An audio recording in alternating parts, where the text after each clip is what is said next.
Good morning and welcome in, everyone. We are super excited to have you join our webinar today to talk about how to align your finance and GTM teams for growth.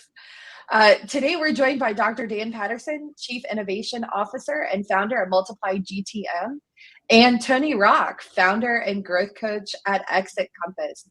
Super excited to have both of you with us today. Before we get started, just want to let our audience members know we do have some poll questions. It's located on the right side of the platform. Looks like a little graph. We have a few things listed there, and we'd really love to have your feedback. So make sure you hop over there and answer those for us. And with that, over to you, Dr. Dan.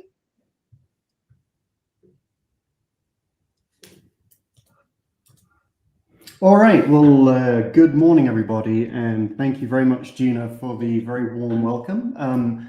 My name is Dan Patterson. I am one of the two founders at an organization called Multiply GTM. Some of you may have heard of us, some of you may not. So the short version of Multiply is that we have developed a planning tool that assists teams within an organization, irrespective of whether they're part of the sales, the marketing, the product strategy, the finance teams. We assist with helping those teams build GTM plans that really support certainty in hitting a revenue number. So looking forward to some intriguing discussion today. I'm joined by Tony Rock. Tony is founder and growth coach at Exit Compass. Tony, good morning. Good morning, Dan. Appreciate the opportunity to have this discussion today. We got some meaningful topics, and hopefully, well, that our audience will find value in some of our dialogue. Absolutely, and I think the title is quite fitting. It's Finance meets GTM, which is really in many ways, it's Tony meet Dan, right? So looking forward to it. So when we were putting the materials together for this webinar, Tony, I had a little bit of a struggle with the subtitle. It talks about how to align for growth. And I have to share with you that, over the years, I've founded 3 software companies, and I can honestly say, during those times, there wasn't one day when I jumped out of bed and said, you know what, today I think we need a bit more alignment. I'm going to focus on alignment. That never really happened. Instead, I used to jump out of bed and be hell-bent focused on revenue and revenue growth. And I think while that was very healthy, with hindsight, I think if I just spent a little bit more time thinking about the journey and the path to revenue growth, and more specifically, Tony, looking at and pinpointing the bottlenecks that were prohibiting us to getting to that revenue number, I think we would have been even more successful than we actually were. So I think in my mind, this concept of alignment, it's all about anti-bottlenecking or de-bottlenecking our journey to hit our revenue goal. Yeah, so let me give you my thoughts on that one. For somebody, through my varied career, of which planning and modeling, exercises, have been core to a number of projects as well as operating roles that I've had.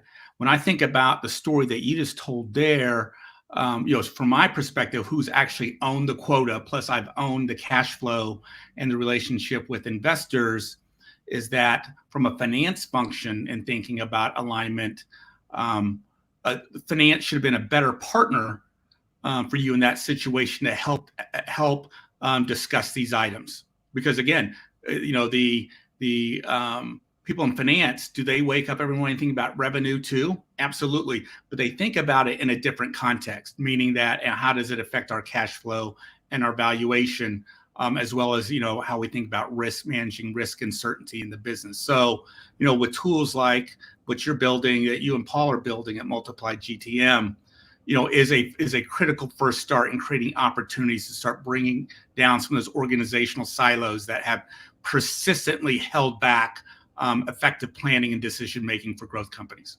Mm-hmm. And it's interesting, Tony, I did a Google search the other day for GTM planning, and I put it at the top of the screen here. It's a convoluted paragraph that talks about engaging with customers, convincing them to go buy a product. I'm not sure that's right. To your point, that's very much just focused on the sales aspect. I really think, GTM planning is gaining a balance, not just between, sales and marketing. Marketing are acting as a supply to sales. Sales have a demand from marketing to turn those deals into revenue.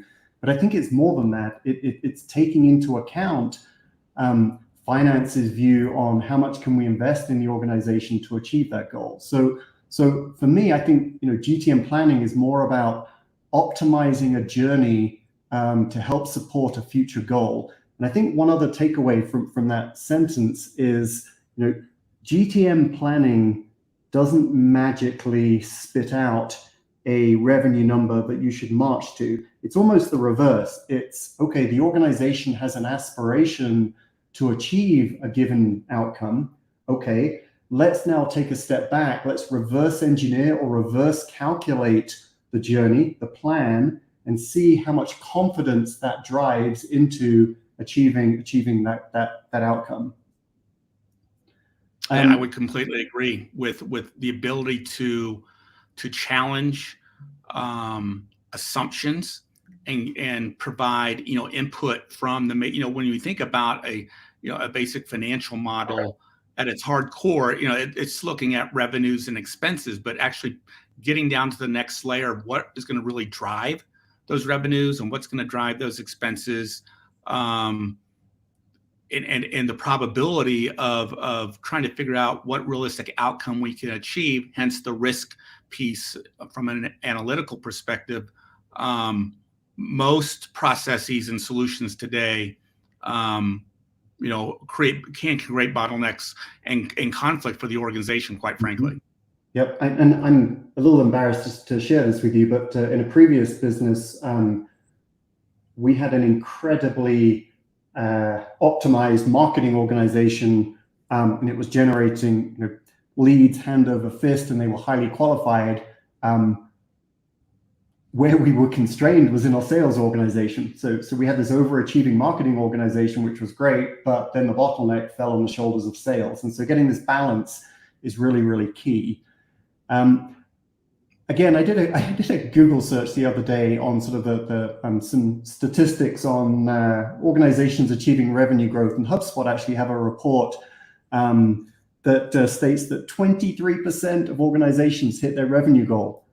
Well, come on, folks, it's 2024. That's almost criminal. No one in their right mind would go into a venture knowing they have a 77% chance of failure. So something is inherently broken. And again, Tony, I think it's really interesting, on a daily basis, when I sit in front of my computer, I see organizations bringing new solutions within the marketing technology space. They're bringing these solutions to being, but the majority of the solutions seem to be focusing on performance analytics. So developing KPIs, metrics, looking at how well we're performing. And of course, that's useful and needed, but let's take a step back. There's no point trying to track performance. Performance is all about comparing how you're doing to a plan. Well, if you have a half-baked plan, then you're going to fail even before you've started. And so, there's still relatively little science behind GTM planning and gaining consensus across, again, sales, marketing, finance, customer success.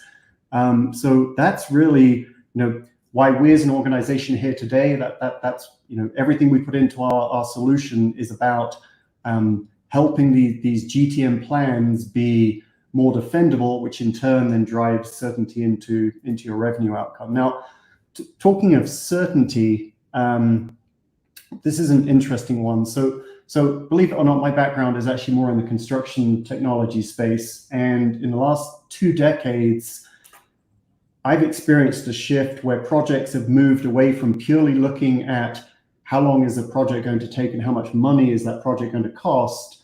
Thankfully now, in the construction management space, projects are looking at the viability of a project with a third lens, which is the lens of certainty. I think, Tony, I shared a simple example with you the other day, but a construction project, but forecast to be finished in 12 months with a 50-50 chance versus a similar project that's going to take 14 months, but with a much higher degree of certainty, I would much rather take a 14-month project than a 12-month project any day. Yeah, we prepared for this session and just the work we've been collaborating on. We have shared experiences. I do have a risk and risk modeling background. Inherently, that is a very useful way of looking at opportunity. What I always used to tell people, it's how people in finance think, it's upside versus downside, and how do you actually try to quantify that and actually bring that to the organization. Unfortunately, though, that typically that experience sharing and that understanding of that is really only contained within a few people within the organization, even if they have that at all. And so this is why I've been so excited to work with you and Paul as we continue to build out Multiply GTM, because now we're in the process of creating a common language that strategic finance can bring to the rest of the organization, and vice versa. I mean, people in finance need to understand the language of sales, marketing, product, and customer success as well, so they can take that language and incorporate that into their planning and risk management processes as well. Yep, 100% agree. So let's segue a little bit now, Tony, into how we actually achieve some of the modeling. So let's talk about what we call a closed loop GTM model for a couple of minutes. So the diagram on the left, it's meant to be a continuous cycle. So it's no big surprise. Marketing generate leads. Those leads get handed over to the sales organization. The sales organization then nurture those leads into the form of deals, and those deals then sort of percolate through the sales pipeline. They then become customers. Those customers generate revenue.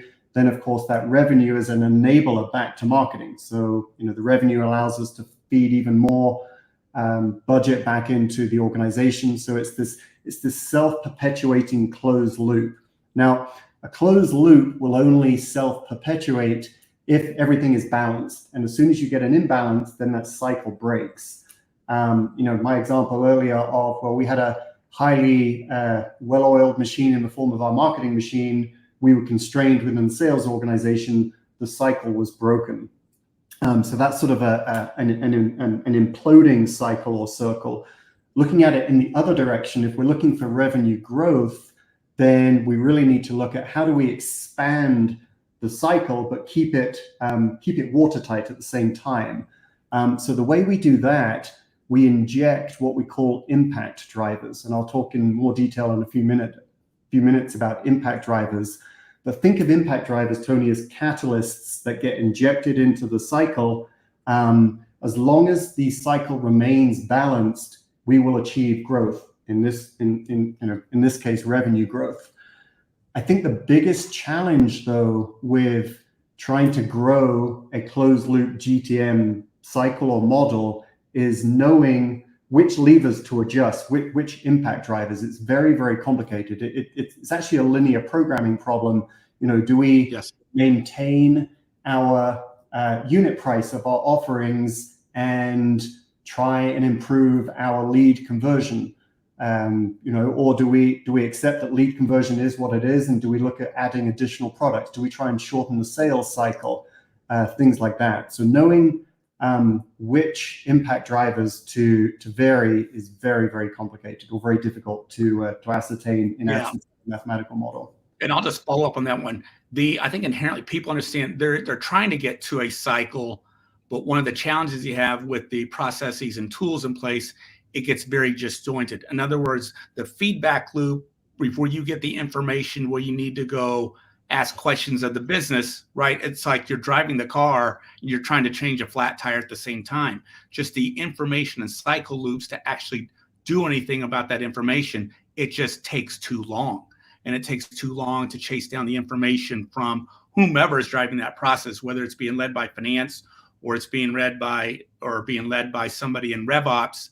It's just very, very wonky. It's hard to get all that data tied together. And then back to your point, once you even get the data put together, having the algorithms in place to optimize it just flat out don't exist. So at that point, at any point in time going forward, you're making some, some strategic and educated assumptions, but the feedback loop takes too long. And to some extent, it is a bit of, maybe throwing darts, with blinders on occasionally.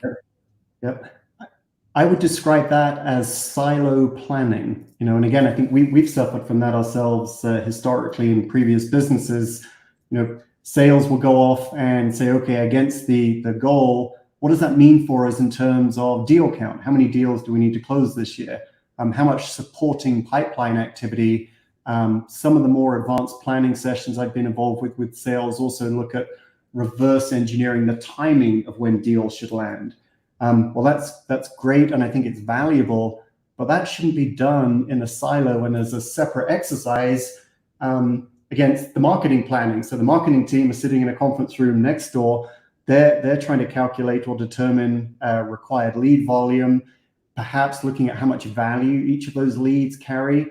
Again, how much speed in terms of lead generation or velocity needs to be achieved. But it's all too often done in silo.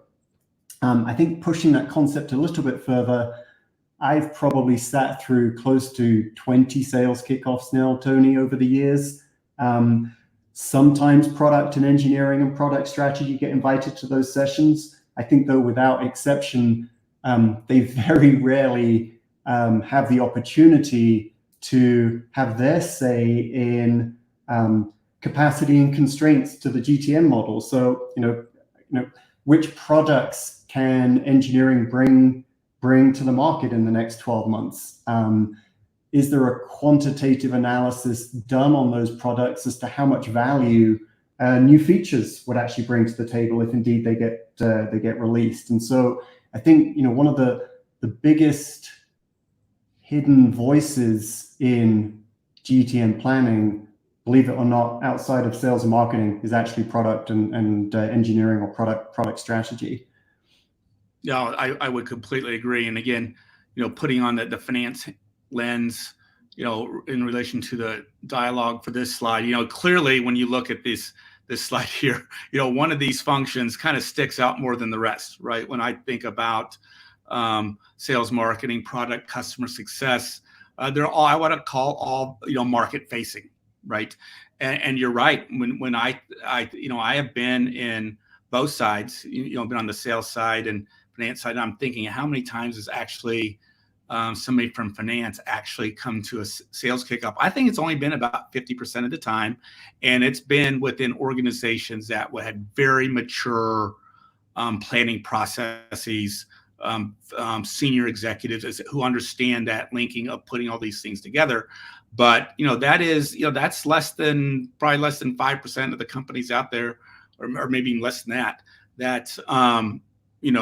Think about this holistic, collaborative type planning. And again, just for the audience here, to why does this occur, and why we're excited about Multiply GTM is that if you think about sales and marketing, and most organizations I've been with, they have responsibility and accountability for revenue. Even marketing, right? If you do it right, should have some accountability for the revenue number. But finance is also, it's a shared responsibility. So, finance has, responsibility to hit a revenue number as well too. But even though they're not accountable for it, but what they are accountable for, is cash flow, making sure we don't run out of cash, making sure we're doing the things to drive, maintain valuation drivers. So inherently, you've got an input that's coming into finance from these other departments, but then finance has got to deal with,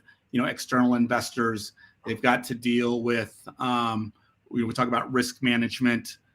So inherently you get these natural conflicts within these departments. And this is where, when we talk about alignment, for me, when we talk about alignment as part of the title, it's conflict, right? And trying to find a way to break down these things that are causing conflicts for planning the organization, because everybody should be excited to plan the organization effectively to win. Everybody wants to win, but yet today, when you talk to most companies, when you ask anybody outside of finance, when he's talking about planning, it's like they would rather definitely go to the dentist and have a root canal. I mean, and I've even had people that when I've on the quote, being my salespeople say, yeah, we hate our CFO just because this is how, but it shouldn't be that way, right? Salespeople should be using finance as a partner, and finance should see that as finance to sales and marketing to solve this problem, the go-to-market planning problem, versus just using what I call the traditional planning tools for the organization. It's the three statement model: income statement, balance sheet, and cash flows for the audience. That planning tool will never ever go away for companies ever, because they have to do it. That's the set of statements and reports and information that gets reported at the executive team and investor and board level. However, though, the inputs that go into these models have to come in from a better go-to-market planning process. So with that, Tony, do you think if the marketing organization came to you in finance, not just with an ask for funding, but with a value proposition? In other words, okay, well, we're asking for this much investment to support our marketing organization. Oh, and by the way, Tony, if we get that investment blessing, here's a view into the business from a marketing value perspective in terms of how much revenue our organization can help support, rather than just looking at it as a cost center.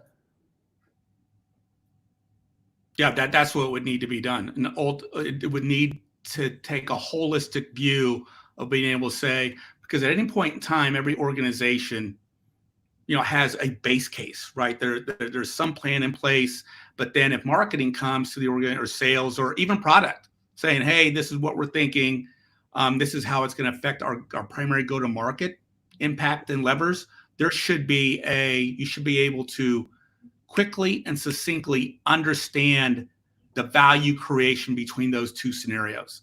Today, how it's done, it takes a long time, and the information in it may not be as accurate or as precise as it needs to be. Yep. Tony, let's spend a minute talking about or discussing different revenue sources. So certainly within a recurring revenue business, there are multiple revenue sources. If we are a business that is already underway, then typically we have the benefit of retention revenue coming in from prior year sales. With retention revenue, we do need to account for customer attrition in the form of churn. But certainly we have that, going into the year, January 1, we've already got the benefit of that retention sales. As with any business, we also have to focus on new sales, and then those new sales themselves will result in ongoing, future-looking recurring revenue. And then at some point, we also look at expansion sales, selling either additional products or new products to our existing user base. And of course, it's no secret in the industry that the magic of a recurring based revenue business is that, as per the chart on the left-hand side, we can sell the same amount of new stuff year on year, and as long as we retain our customers such that they retain and generate recurring revenue, then that's actually a growth driver. So steady new sales can actually, believe it or not, result in revenue growth. And I think that's great, but knowing where and when, and most importantly, when in the business life cycle to focus on retention versus new sales versus recurring versus expansion, I think is quite hard to figure out. I mean, Multiply, my co-founder and I today, we're a relatively young organization. We have great ambition and huge aspirations to make a massive difference in this industry. But one of our own internal challenges is figuring out, well, okay, in the early stages of the business, do we focus on, how much focus to give to new sales? How much focus should we give to customer success to uphold as high as possible customer retention? Understanding that balance and knowing when to pivot is it's difficult to figure out, but at the same time, you need to figure it out because you've got to plonk that into the plan. It's, your plan isn't just, we're going to hit X $1 million ARR. Within that ARR number, we need to understand the segment or the dissection of revenue. And again, outside of a model, it's really hard to figure that out. Well, you hit on an important topic, especially for, and I, for the audience, my practice works a lot, go to market, programs. I focus a lot on partner programs. I think that's going to be a big theme for 2024, as inbound and outbound has completely saturated its marginal effectiveness for recurring revenue companies. And so when you think about these scenarios, and I call them scenarios, Dan, you're thinking about strategically looking at the business, ultimately you're going to take a path. You're going to make a set of assumptions that say, hey, based on our information, we want to, here's our ideal customer profile. Here's kind of the ACV range we want to stay in. Here's our desired sales cycle we would like to have. And a lot of it, again, you'll talk to customers or your own experience and say, and this will be our approach. Are we going to do inbound, outbound? How do we think about partners in that mix? Ultimately, you're going to put the Rubik's Cube will say, okay, these are the things that the Rubik's Cube will put down them one path. But simultaneously, what you mentioned there is you're thinking about uncertainty. You don't know just at the stages that, maybe 6 months down the road, right? All of a sudden it's like, oh man, people really love our product and we could go with enterprise like within a year. I'm just using it as an example. Well, that's a completely different set of assumptions in how you think about you're going to build that business. With something like with multiply GTM, you could actually start thinking about that in parallel, right? You can come up with a set of assumptions and come up with a separate scenario to kind of see what that might look like in the event that you need to pivot. And you just brought in something when I talked to company, what does a pivot model look like? Well, you would have to start thinking about it ahead of time and plan for it. And most people don't. It could often be too late before you get to that point. Mm-hmm.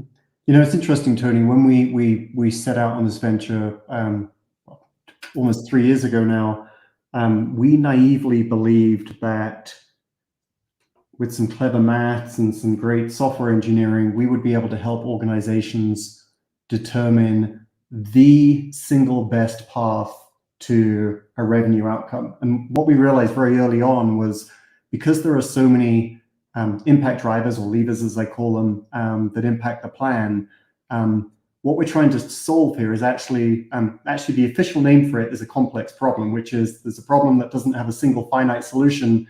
And not only that, there are multiple paths that get you to analogous solutions. And so, I think it's you talked about those scenarios. I think the fact that there isn't, you can't just hit a button and calculate, okay, this is the path we need to take. I think it makes the challenge even greater. So guiding the team through and providing alternate scenarios, again, in my mind, it's all about, it's really consensus. You may have two very different paths that get us to the same revenue goal. Finance might be throwing up over the number, but marketing are very happy. You may have a different scenario where that balance is in the inverse. You still get to the same revenue goal. So giving the team the opportunity to review those different scenarios and, again, come to an agreement, gain consensus, I think is really valuable. And assuming we bring the product people in, that they can actually have the right set of capabilities and value propositions to make those changes if you got to go down a different path. Well, think about this. We talked about this. I had the sharing experience was with a company that, the original plan was, to come in and, pick off, right? If you think about Clay Christensen, pick off an overserved segment of the market and focus more on, overserved, underserved, matchup, and hey, we'll go SMB and mid market because current tools are completely overserved and overpriced for that market. Well, it turns out the enterprise market really liked that solution as well. So you go from, you're thinking a mid market strategy, which has a certain set of skills and capabilities you want for your organization, your burn rate, and then all of a sudden you're going down an enterprise path, and then 2 years down the road, it's like, oh, we had to build a bunch of capabilities for the enterprise, but now we need but our sales velocity has gone from 90 days to, a year to 2 years. And now you want to go backwards, and now you're caught in the crosswinds is like, now I've inadvertently created a temporary combination of tech debt and some product market issues that you have to work through. And had you actually had the tools like this to start understanding those scenarios, probably potentially could have, headed that off ahead of time. Mm-hmm. Okay. I get giddy when I talk about this, and Tony, you and I have spent lots of time talking about the GTM index. So here we go. So within reason, you can take a napkin or a simple Excel spreadsheet. You can put in a goal, and you can do very simple reverse calculation or bottom up from the goal, walking from the bottom to the top through your pipeline. If you know the conversion rates, you can very easily calculate deal count. That can continue to get pushed up. You can calculate lead volume. Nothing too mind-blowing there. Where it gets a little bit more involved is the timing in the model. Walking backwards and understanding, okay, if we need to achieve these revenue numbers by these fiscal quarters, walking backwards over time and taking into account the sales cycle and the conversion times through the pipeline stages is actually it's actually a very involved mathematical process. But again, it can all be done. So looking at metrics in isolation, deal count, lead volume, timing, blah, blah, blah, blah, blah, Tony, it's helpful in establishing a plan. But what if we could mush all of those together and come up with an overarching score or index that is a measure of achievability? A measure of achievability really translates into a measure of certainty. So imagine if you had a linear score system, and in this case, we have a scoring mechanism that goes from 0 to 200. And what it does, Tony, is it first of all establishes a baseline. So the index says, okay, I'm going to go and look at how we're performing today, or how did we perform in 2023? Performing from a marketing perspective, lead volume, from a sales cycle perspective in the form of duration, from a cost perspective, how much did it cost us to generate the leads, which turned into deals, which turned into revenue? How efficient was the organization as a whole in generating that business? So it looks at historical performance and it baselines that performance, Tony, with a score of 100. Then, as we're building our new, in this case, 2024 plan, as we're developing the plan, the model will actually get in real time critiqued and scored. So, as we're adjusting those levers, those impact drivers, we can home in on a plan that, again, sales, marketing, product strategy, finance, customer success are all happy with. And I think one of the really powerful things about this index is it gives us an indication as to, is our plan achievable, but is slightly aggressive? Is it just so extreme that there's no way in terms of a probability we will achieve it? I think also what's really interesting is going in the other direction. What if we're actually underselling ourselves? What if our historical trajectory is such that we could actually invest more than we think we should and actually achieve more revenue than we're planning on? That's actually probably a bigger failing in an organization than actually failing to hit their number. So this concept of quantifying the achievability of the plan, in my mind, is probably the most exciting thing we're working on right now. Yeah, just in the essence of time, I could talk for 15 minutes on this, but yeah, for the audience, I get asked this every planning and modeling exercise that we work on. I get asked this question every single time. Tony, what do you think about the forecast? What do you think about the projection in terms of whether it is achievable, whether it is conservative? It just, and the answers has always been from, it usually starts off with, well, from our experience or from my experience, or if you compare it against these benchmarks, XYZ company, which we talked about that, Dan, really Yep. it's just kind of it's a lazy way out of, and it's not lazy, it's because most companies don't have the data. I mean, you're truly going from just sheer gut and experience at that point. Now there's actually a tool in place that can actually give you that information to answer that question. And that question gets asked every single time. So Tony, by design, the Multiply GTM index does not compare us to others. It compares us to us. It compares us, right, our plan, to how historically we've been able to perform, which I think is, again, a really important point. So maybe we just go ahead to the demo. Dan, we've also got some questions that are starting to come in, so I want to make sure we leave time to address those for the audience. Sure. So let me give you a little walkthrough. We're going to build an example model, Tony. The screen that we're looking at here, think of this as it's our digital forum where, again, sales, marketing, finance, product strategy all have a say in inputs into the model. So let's go ahead and start our model here. So the top left, this is really where the sales organization has their say. So against the plan, typically, a sales group would articulate a desire in the form of perhaps, where do we want to land by the end of the year in terms of ARR, or do we want to look at it in terms of pure raw new sales numbers? Our customer success team have the opportunity to put in our existing MRR revenue, along with how much customer churn they're currently experiencing.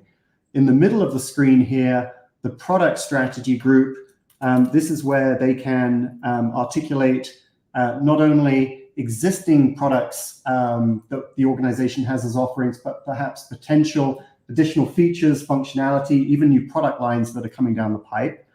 On the right-hand side, this is marketing's opportunity to input their performance with regards to efficiencies through the pipeline. How much time does each stage take? And what we've done here, Tony, and I know this is a hot topic of yours, often a lot of optimism bias ends up going into models when we have human input. And so to temper that, what the model is actually doing here, it's actually going off and interrogating historical performance. So it's actually going and looking at how well the organization performed in 2023, and it's using that to seed these conversion rates and durations.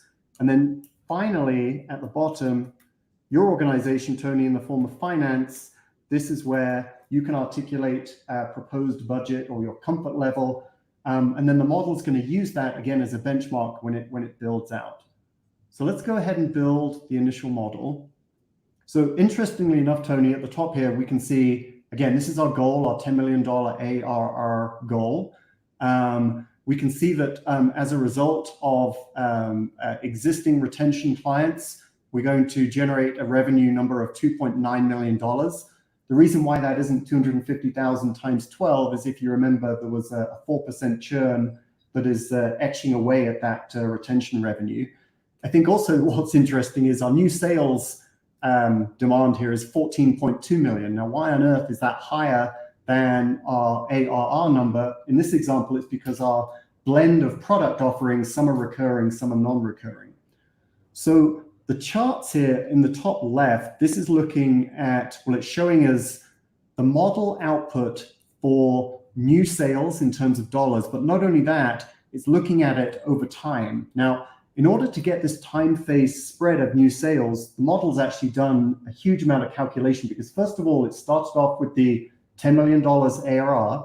It's backed out the recurring revenue, the 2.9, accounting for customer churn. And then the remainder there is the requirement in terms of new sales that the sales team are going to shoulder. And then from a timing perspective, again, based on the quarterly sub goals, the model is reverse calculating over time how much revenue. And not only that, the model has actually determined how much on a monthly basis comes from, in this case, product A and product B. Now, to help further buy in or actually potentially push back on the sales plan, the model also calculates the number of deals. So we can see here on a monthly basis in Q1, just under 100 deals per month. That jumps to about 130 in Q2, so on and so forth. So again, it's not just an insight into dollars required. It's giving us great insight into how much activity will we need to actually execute to achieve the plan. In the middle here, I think, product strategy, you get a great insight into, okay, so the product offerings, this is how much revenue they're going to generate. But interestingly, product 2 here, we have to shift a lot more of product 2 than we do of product 1 to achieve the same revenue amount. So again, kind of a really interesting insight from a product strategy perspective. The sales pipeline here on the right, so this, we really sort of push the boundaries on this one. So, historically, I've always said, okay, well, do we have a 5x multiple going on in our pipeline to support our business? And while it's been a rule of thumb, it's really been a massive approximation.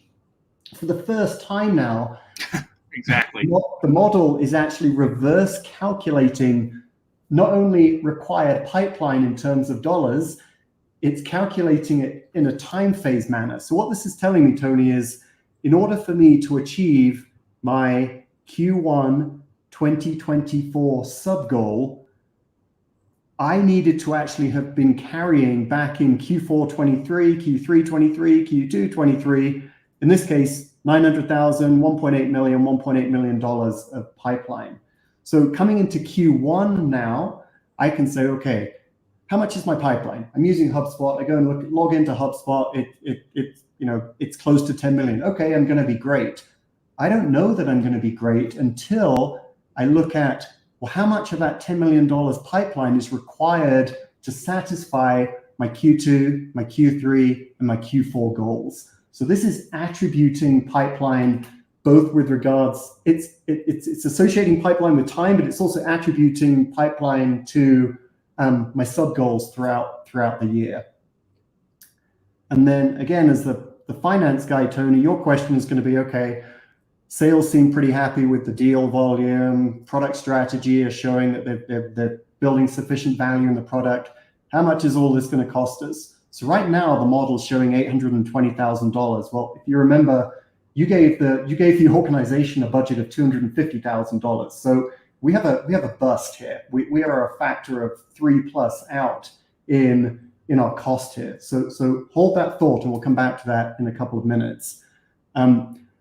Going back to the subject of alignment, being able to see whether we have a balance between sales at the top and marketing at the bottom, again, is great insight. So what this is showing is, as an example, Tony, in Q1, the projected new sales number is $1.78 million.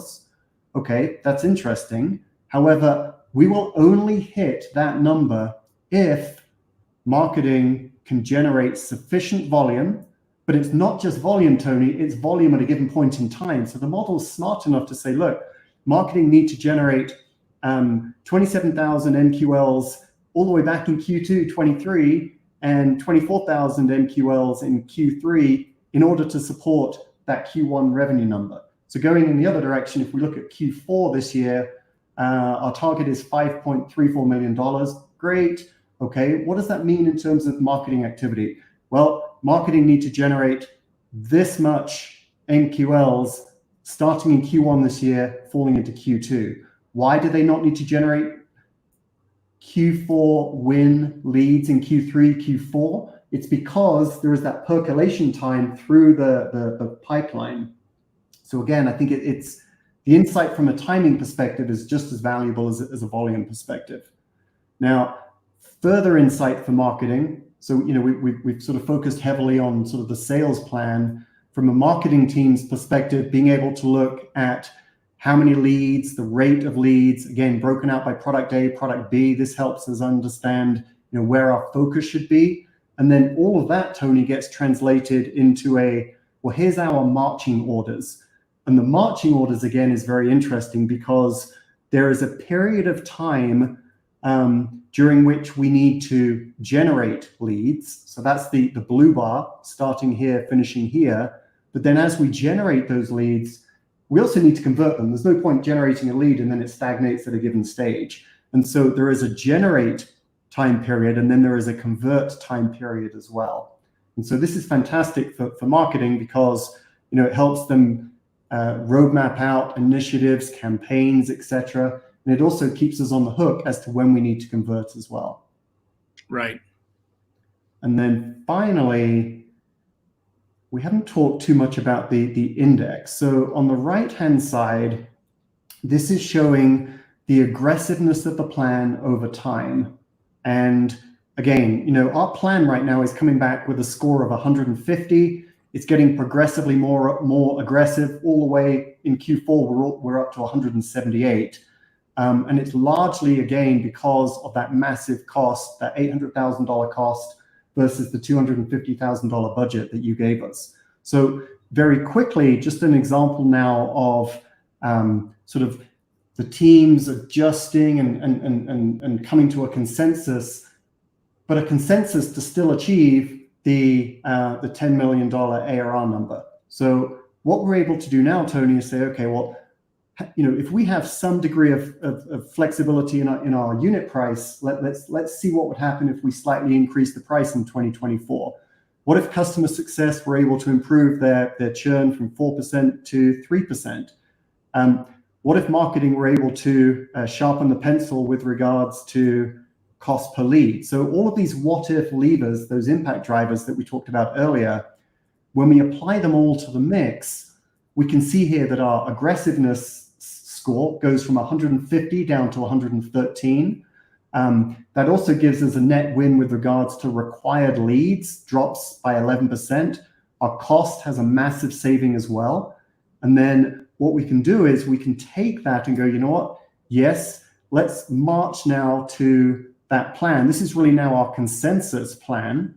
And again, if we wanted to compare that back to the original plan, we can very easily do a compare. And again, Tony, your first question as the finance guy is going to be, okay, we started off at 820. There's no way I'm going to sanction that. Okay, now we're down to 364. That's much closer to our $250,000 budget. Why are you willing to accept that slight overage? Well, the plan now has a much higher degree of certainty. We're in the highly achievable bracket. You're comfortable that with a slightly additional higher spend, the organization will march to a much higher confidence.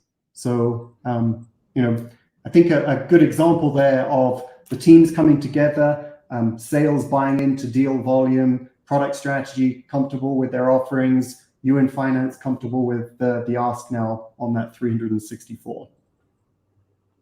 No, it is a great example. And again, to kind of wrap up before we go into Q&A, you know, our final comments, you know, for me personally, it's like, it's the anytime that you can bring more people to the table and collaborate more from a planning perspective, you are going to get better outputs, right? Whether you're using this tool or not. I mean, this is bear one. You know, there needs to be a better orchestration when it comes to enterprise planning and integrating go-to-market planning.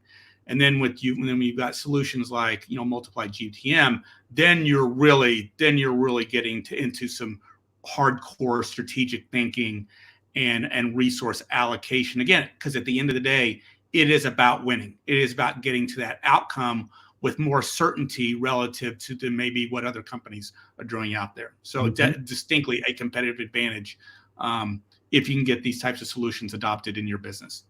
Yep. And again, kind of like looping back and sort of walking through some of the key takeaways, everything we've shown today, none of it has generated a magical revenue goal number. That's not the purpose of GTM planning. What we're doing though is we're providing a mechanism for the teams to come together, form a consensus on a plan, and a plan that carries a much higher degree of certainty. You know, I talk about, you know, certainty in a slightly matte outcome is more valuable than a shiny outcome that's not achievable. And I absolutely believe that. To help understand that degree of certainty and confidence, you know, use the likes of the multiply GTM index as a means of quantifying and measuring that goal achievability, rather than looking at this as more of a qualitative science. We talked, Tony, about timing, and when we talk about timing here, I mean it's one thing to calculate whether it's deal volume, required lead volume, interesting, but that's not the proper picture. Understanding when activity should occur to allow enough time for lead conversion, for deal conversion, is as critical as just looking at volume itself. And I say, as somebody who's done modeling in the past, this is a mistake that occurs in a lot of models. The lead and lag time before. I mean, there's always resource allocation that has to happen ahead of the outcome, and it takes a while for these things to go to the organization, right? Just because you spend money on, salespeople and marketing dollars on day one doesn't automatically mean that results happen, within 30 days. There'll be progress, but it does take a while. And again, this will help understand the assumptions that you're making as that information flows through your pipeline. Yep. The timing. Exactly. Yep. And I think that the fourth and final takeaway, and then we'll have 5 minutes for Q&A, but planning isn't a one and done. It's definitely a sort of continuous adaptive type cycle. And to give a very, very simple example, let's say as we progress through the year, we're not doing as well as the plan predicted. Having the ability to say, okay, well, let's replan, and being able to look at, okay, so we've fallen short in execution. Okay, what's done is done, but now what do we need to do to get back on track? And so again, having the model reverse calculate additional activity from the sales and marketing, and also the impact on you in finance, Tony, understanding what it will take to get back on track is really icing on the cake. So my strong takeaway and suggestion here is, don't think of GTM planning as, okay, we've done our annual sales kickoff, we've got our plan, let's march to it. The plan has to react and respond to changes in execution. So continuous adaptive planning. Yeah, so the process needs to change. And again, I've talked about it before, where just inherently a combination of just organization dynamics, people's experiences, the level of technologies out there have created kind of these siloed, disjointed, non-typely type planning, versus, the nirvana over time has always been continuous adaptive planning. And now that we have solutions out there in the marketplace that actually can help get better with that, now it's up to the organization to adjust their processes to accommodate that. Yep. So Tony, I know we've got a couple of minutes left. There was a question about when we were talking about capturing the inputs in the model with regards to marketing and looking at historical performance, how we handle that. So in very simple terms, the model goes off, and through integration with your CRM, the model goes off and interrogates historical performance, and then uses that historical performance as, again, setting a benchmark for, okay, well, last year we were able to achieve this. The plan in 2024 is demanding perhaps a 20% increase. It uses that comparison as part of the index. I'm just scanning through some of the other questions, Tony. We had an early one from I think we need to address this question. Question goes, companies without ARR, i.e. 3PL or fulfillment, which depend on each of your clients' results, planning and forecasting turns extremely difficult. Would love to know our point of view on this business model. I think this is basically, if I kind of think about it, can you actually use multiply GTM for a business that is not necessarily have recurring revenues? The answer is absolutely yes. I mean, yeah. So right. We have as many clients today using the model for non-recurring business as we do recurring business. So for example, professional service offerings, in some ways, it's actually a little bit easier because you don't have to back out the the varying benefit of retention and churn. Right. The flip side, though, is there's probably more uncertainty and there's more load on the shoulders of the new sales because you don't have that blended revenue model coming in. But yeah, it's absolutely as valuable. But it is still valuable because it is. Then the question is, what you talk about now, you're understanding of a business that has inherent uncertainty. Then you can start thinking about strategically, is this the business we want to be in, right? Or what can we do to start thinking about reducing that uncertainty? Do we want to put recurring revenue in the business, et cetera? So, but it does allow for some understanding to think about strategically the risks and opportunities that you're going to have going forward. Yep. There's a question from, I believe, Maddie with regards to how successful is the model for companies that have extreme variance in deal size? You know, a highly normalized ACV is not always helpful because we have deal size that can be 50 times the others. Without getting into too much into the weeds of the, I say that now I'm going to get into the weeds, but you can very easily model extreme variation in different deal sizes. You can have a very large spread, and actually, you know, in some ways, the model's more useful in those environments because it looks at sensitivity. You know, very large deal size, low volume, and the impact of hitting or not hitting those deals versus high volume, lower deal size. You know, the balance of that the model will reveal because you can segment by those different deal types.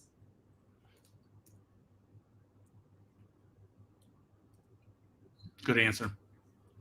I'm wondering if we have any more. Do we have anybody else? Oh, I think somebody had a question about the 23% statistic that you quoted from HubSpot. Oh, we can post that article after the session for sure. And one thing we didn't touch on, Tony, as we wrap up is the polls. So maybe let's get to those. We can take a brief look, and then I think let's digest, and we'll post to everybody afterwards some of the findings. So, well, this is a good one. So close to 90% of you think that having a quantifiable certainty score, the index, will be useful. That's certainly music to our ears.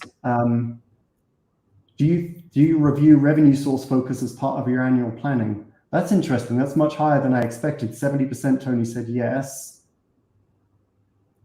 How often, this is a good one. How often does your organization achieve its revenue goal?